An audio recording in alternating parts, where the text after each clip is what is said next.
Hello friends, नमस्कार, सत श्री अकाल, आदाब।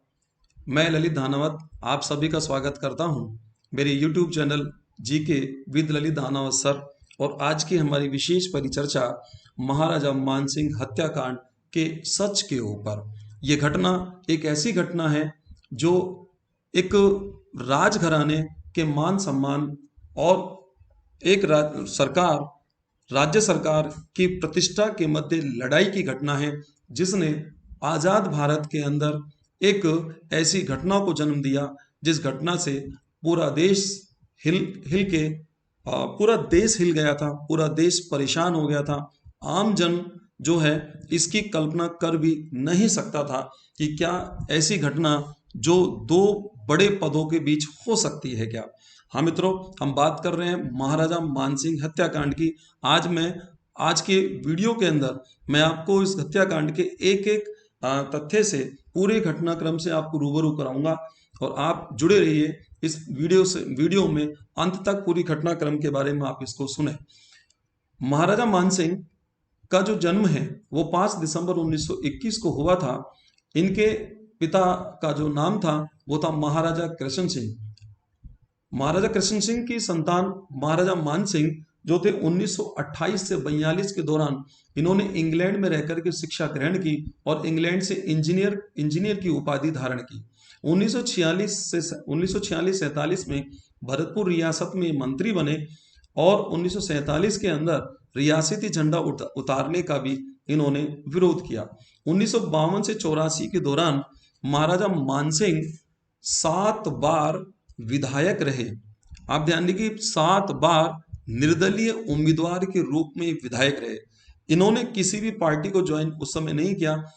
इससे सिद्ध होता है कि महाराजा मानसिंह जो है वो आम जन के मन पर उनका किस प्रकार का आम जन के मन में उनका किस प्रकार का सम्मान था। महाराजा मानसिंह जो है किसान मित्र के रूप में जाने जाते हैं। महाराजा मानसिंह को जो है जन जन के नायक अधिनायक के रूप में जाना जाता है। मित्रों, 31 अक्टूबर 1984 को हमारे देश में तत्कालीन प्रधानमंत्री श्रीमती इंदिरा गांधी की हत्या उन्हीं के सुरक्षा गार्डों के द्वारा कर दी गई थी। श्रीमती इंदिरा गांधी की हत्या के लिए ऐसा माना जाता है कि जून 1984 का अमृतसर में किया गया ऑपरेशन ब्लू स्टार ये श्रीमती इंदिरा गांधी के हत्या के परिणाम के रूप में आया। श्रीमती इंदिरा गांधी की हत्या के बाद पूरे देश में कांग्रेस के प्रति पूरे देश की जनता की सिंपैथी आ गई थी और पूरे देश में आप मानिए एक कांग्रेस की लहर चल गई थी। कश्मीर से कन्याकुमारी तक ऐसा माना जा रहा था कि कांग्रेस ही कांग्रेस हो रही थी। उसी चुनाव के दौरान 8वीं विधानसभा का चुनाव प्रारंभ हुआ और 1985 में जब 8वीं विधानसभा का चुनाव आया तो 8वीं बार महाराजा मानसिंह निर्दलीय उम्मीदवार के रूप में विधायक पद के लिए खड़े हुए। उनके विपक्ष में कांग्रेस के द्वारा विजेंद्र सिंह को खड़ा किया गया, क्योंकि यह सीट अब कांग्रेस के लिए प्रतिष्ठा का प्रश्न बन गई थी। लगातार 7 बार 1952 से और 84 तक यहां महाराजा मानसिंह ही निर्दलीय उम्मीदवार के रूप में चुने जा रहे थे। अब कांग्रेस साम दाम दंड भेद किसी भी रूप में इस सीट को जीतना चाह रही थी। इसलिए विजेंद्र सिंह के चुनाव प्रचार के पक्ष में, यानी विजेंद्र सिंह के चुनाव प्रचार को करने के लिए, उनका समर्थन जनता को दिलाने के लिए तत्कालीन राजस्थान सरकार के तत्कालीन मुख्यमंत्री शिवचरण माथुर स्वयं चुनाव प्रचार के लिए डीग आए थे। 20 फरवरी 1985 को शिवचरण माथुर ने अपना चुनावी भाषण जो प्रारंभ किया था भरतपुर की जनता के लिए, उस चुनावी भाषण में उन्होंने भरतपुर राजघराने पर कटाक्ष किया, प्रतिकूल टिप्पणी की, जो कि आज भी हम वर्तमान में देखते हैं। यह एक आम चलन बन गया है। जब चुनाव प्रचार किया जाता है तो यहाँ एक पार्टी दूसरी पार्टी पर आलोचनात्मक तथ्यों को उजागर करती है। आप ही मानिए उसकी एक दूसरे की बुराई की जाती है। आम जन को ये दिखाया जाता है कि ये जो पार्टी है, वर्तमान सरकार जो इसने काम नहीं किया या जो हम आकर के ये काम करेंगे। आम जन जो है बड़ा, क्योंकि ये देश भावनाओं का देश है, या भावनाओं में बह जाते हैं और ये समझ नहीं पाते कि 5 साल या 4 साल जो भी एक कार्यकाल रहा है इस सरकार का, इस सरकार ने जो काम अब तक किया है, क्यों ना हम उन पार्टियों के द्वारा किए गए काम का आकलन करें। आमजन इस प्रकार का आकलन नहीं करता है। जब श्रीचरण माथुर के द्वारा प्रतिकूल जब टिप्पणी की गई, तो इस बात की जानकारी जो थी वो एक व्यक्ति के माध्यम से महाराजा मानसिंह को मिली। इधर ये रहा कि कांग्रेस कार्यकर्ताओं के द्वारा महाराजा मानसिंह के बैनर्स को फाड़ दिया गया था। महाराजा मानसिंह के कहते हैं कि लेकर के उनके चुनाव पर उनका विरोध किया गया था, जो कि अशोभनीय है, अमानवीय है। चुनाव प्रचार निश्चित रूप से होता है और आदमी को एक स्वस्थ चुनाव प्रचार करना चाहिए।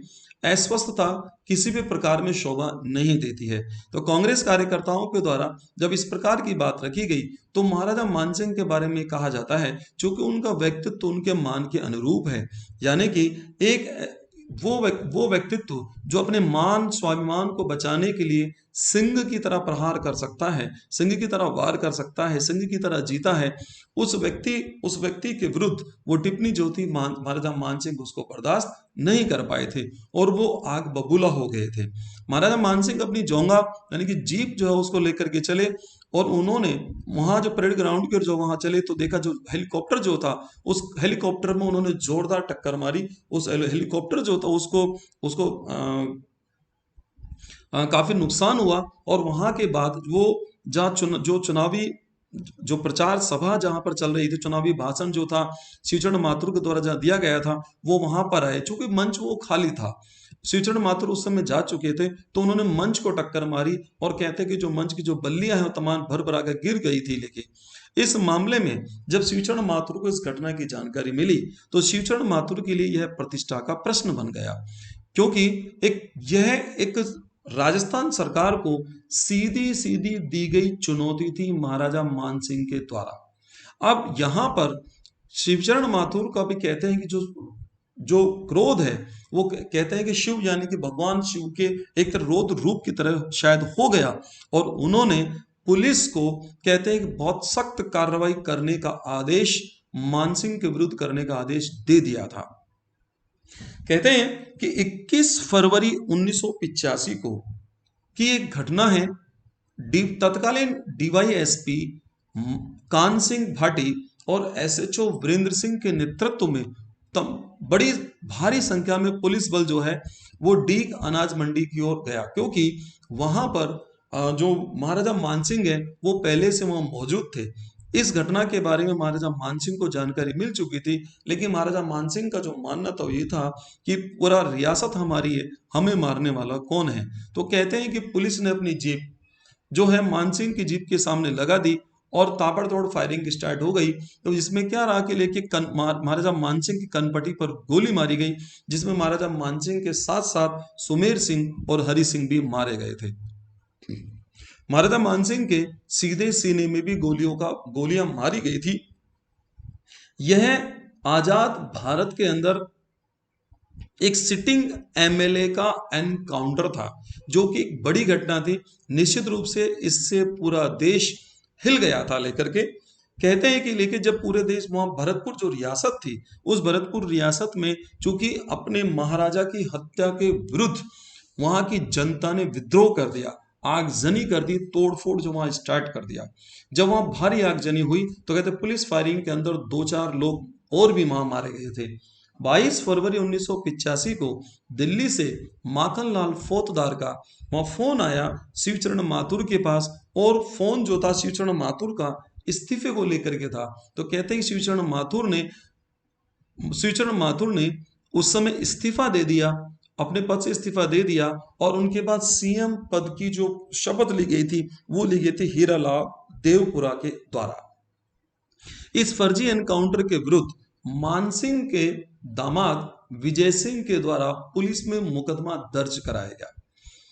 मित्रों, ये घटना है 22 फरवरी 1985 की, और इस पर जो फैसला आया है मथुरा जिला न्यायालय के द्वारा, वो फैसला आया है 22 जुलाई 2020 को, यानी कि 35 महीने और लगभग 5 महीने के माफ कीजिएगा 35 वर्ष और लगभग 5 महीने बाद ये फैसला हुआ है। ये फैसला 35 वर्ष के बाद उन व्यक्तित्व के बारे में जो राजघराने से संबंधित हैं, जो इतने बड़ा घराना है, जो नामी घराना रहा है रियासत का, उनके विरुद्ध आया। तब आप ये सोच सकते हैं कि आम जन के मुकदमे का फैसला किस प्रकार से होता होगा। सरकार ने काफी जज बदले, हो सकता है गवाहों को भी दबाने का प्रयास उस समय किया गया हो, लेकिन ये लगातार चलता रहा। फिर 1 जनवरी 1990 को मानसिंह जी की पुत्री दीपा सिंह जब बीजेपी से एमपी बनी, सांसद जब वो चुनी गई थी, तो उन्होंने सुप्रीम कोर्ट में एक याचिका दायर की और सुप्रीम कोर्ट में याचिका दायर करके उन्होंने अपना ये जो मुकदमा है, इस मुकदमे को भरतपुर जिला न्यायालय से उसे मथुरा जिला न्यायालय में स्थानांतरित करने का निवेदन किया, जिसे सुप्रीम कोर्ट के द्वारा स्वीकार कर लिया गया और इसकी सुनवाई लगातार जो है वो मथुरा जिला न्यायालय में चली। कहते हैं कि लगभग 1700 से ज्यादा तारीखें इसके अंदर मिली और काफी जो लंबे समय चलने के बाद इसमें फैसला जो है वो 35 साल के बाद आया। इस केस की, इस मानसिंह हत्याकांड केस की जो प्रारंभिक जांच है, वो जांच की गई थी पहले राजस्थान पुलिस के द्वारा, लेकिन बाद में इस जांच को सौंप दिया गया सीबीआई को।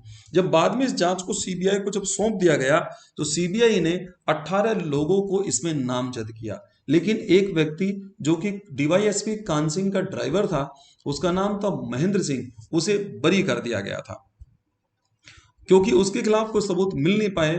17 लोगों के खिलाफ कहते हैं चार्जशीट जो है वो दाखिल की गई। 17 लोगों के खिलाफ चार्जशीट दाखिल के अंदर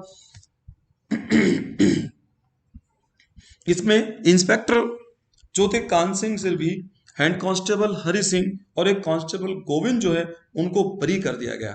4 जो इसमें शामिल थे व्यक्ति, महेंद्र सिंह, नेकीराम, कुलदीप और सीताराम, इनकी मौत हो गई। हाँ मित्रों, इनकी मैं कह रहा हूं मौत हो गई, लेके क्योंकि इतने लंबे समय तक हमारे जब फैसले चलते हैं तो जो एक तरह के अपराधी जो होते हैं, काफी अपराधी मर भी जाते हैं। आप ही मानिए लगातार एक तरीके से जो है, अगर उन्हें समय पर अगर उसको जो पीड़ित व्यक्ति उसको न्याय मिल जाता है तो उसे एक आस बंधती है, लेकिन फिर भी न्यायपालिका पर जो विश्वास है वो हमारा दृढ़ है। हमें हमारे देश की न्यायपालिका पर पूर्ण विश्वास है। निश्चित रूप से चाहे थोड़ा देर से मिलता है, लेकिन न्याय जरूर मिला। लेकिन ये थोड़ा गलत है, इतने लंबी समय तक जो है एक पीड़ित को न्याय का इंतजार नहीं करना चाहिए, क्योंकि इसके अंदर जो न्याय व्यवस्था है उससे आम जन का विश्वास उठने लगता है। लेकिन हम फिर भी सराहना करते हैं हमारे भारत की न्यायपालिका की, जिसने आमजन के विश्वास को बरकरार रखा हुआ है। आज भी जो आमजन होता है वो न्यायपालिका जो कहीं भी यदि उस पर कोई अत्याचार होता है तो वो सीधी न्यायपालिका की शरण लेता है और न्याय की उम्मीद में उसे देर सवेर उसको न्याय मिलता ही है। इसमें मथुरा जिला न्यायालय के द्वारा 22 जुलाई 2020 को 11 व्यक्तियों को जो है उम्र कैद की सजा सुनाई गई है। यहाँ जो मुख्य अभियुक्त जो माने जाते हैं, डीवाईएसपी जो कान सिंह भाटी जो रहे हैं, कहते हैं कि जब उन्हें सजा सुनाई गई है तो उनकी जो आयु है लगभग 82 वर्ष की उनकी उम्र है। यानी कि अब उन्हें कितने वर्ष की उनको सजा उन्हें भोगनी होगी। मनुष्य का जीवन एक तरीके से लगभग 100 वर्ष का माना जाता है। तो अब ये जो व्यवस्था है, सिर्फ हमारा एक निवेदन जो है ये है सरकार से कि इस न्यायिक व्यवस्था को सुधारा जाए, क्योंकि एक राजघराने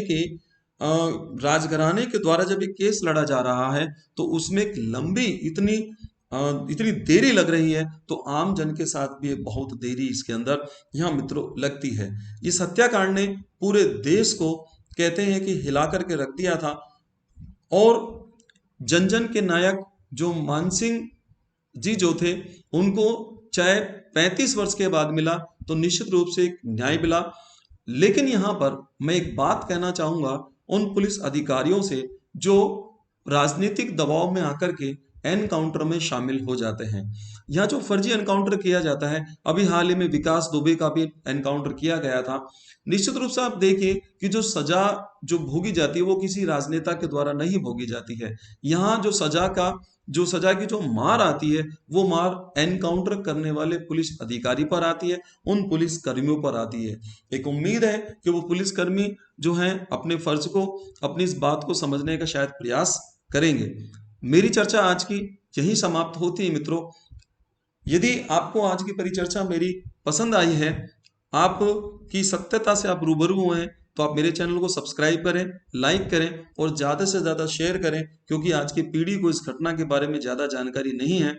अब मैं आपसे विदा लेता हूँ। नमस्कार, जय हिंद।